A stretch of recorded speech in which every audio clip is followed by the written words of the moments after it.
Tahukah kalian, dahulu, di masa pemerintahan Sayyidina Umar, hiduplah seorang laki-laki yang kaya raya. Laki-laki tersebut juga dikenal sebagai orang berperilaku buruk. Namun, di sisi lain dia memiliki kegemaran hobi yang mulia, yaitu membaca solawat Nabi. Hobinya itu, dia bahkan tidak pernah lupa ataupun menguranginya. Dengan kata lain, dia bersolawat kepada Nabi Muhammad secara rutin dan terus-menerus.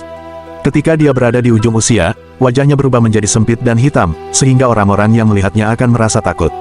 Dan di saat dia berada di dalam samudera kematian, sesaat sebelum meninggal dunia, dia pun berteriak, "Wahai Abdul Qasim Astris, salah satu nama panggilan Rasulullah, aku sungguh mencintaimu dan aku pun memperbanyak bersolawat kepadamu."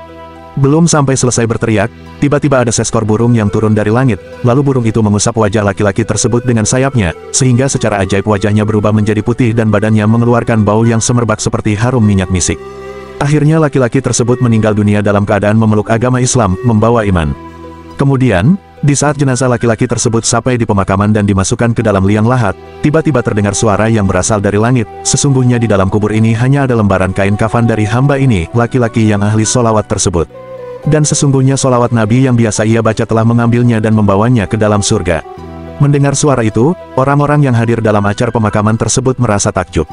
Kemudian, pada suatu malam ada seseorang yang bermimpi melihat laki-laki tersebut berjalan melayang di antara langit dan bumi sambil membaca ayat Al-Quran. Itulah kisah nyata yang sangat menakjubkan dari seseorang yang berkelakuan buruk, namun orang tersebut sangat rajin bersolawat kepada Rasulullah, hingga akhirnya di ujung perjalanan hidupnya, dia mendapatkan nikmat yang sangat agung, subhanallah. Wallahu alam.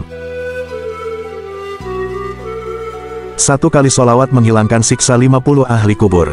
Diriwayatkan bahwa telah datang seorang perempuan kepada Imam Hasan al-Basri radhiyallahu anhu, berkatalah wanita tersebut, "Sesungguhnya anak perempuanku yang masih sangat muda telah meninggal dan aku ingin melihatnya di dalam tidur.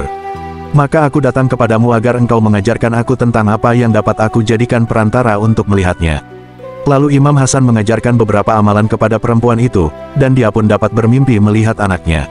Dalam mimpinya itu, ia melihat anaknya terikat dan tersiksa. Diceritakanlah hal itu kepada Imam Hasan, dan ia pun bersedih hati karenanya. Berselang beberapa waktu, Imam Hasan bermimpi melihatnya anak wanita tersebut di dalam surga dan di atas kepalanya terdapat mahkota. Lalu wanita itu berkata kepada Imam Hasan, "Hai Imam Hasan, tidakkah engkau mengenaliku? Aku adalah anak putri dari perempuan yang datang kepadamu dahulu dan mengatakan begini begitu kepadamu."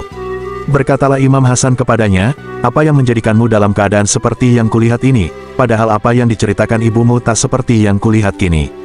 Dia menjawab, "Ada seorang laki-laki lewat di atas kuburan kami, dia membaca solawat kepada Rasulullah sekali, sedang dalam kuburan itu ada 55 orang dalam siksaan. Lalu berserulah malaikat, hilangkanlah siksa dari mereka berkat bacaan solawat laki-laki ini. Sebab bacaan solawat seorang laki-laki itulah, mereka mendapatkan ampunan, termasuk diriku. Camkanlah, betapa satu bacaan solawat kepada Rasulullah mampu menghilangkan siksa kubur bagi 50 orang, apalagi berpuluh-puluh atau beratus-ratus kali, padahal orang tersebut tidak menunjukkannya kepada mereka orang-orang yang sedang disiksa. Tapi inilah bukti kemurahan Allah bagi siapapun yang mencintai dan mengagungkan kekasihnya Muhammad Rasulullah."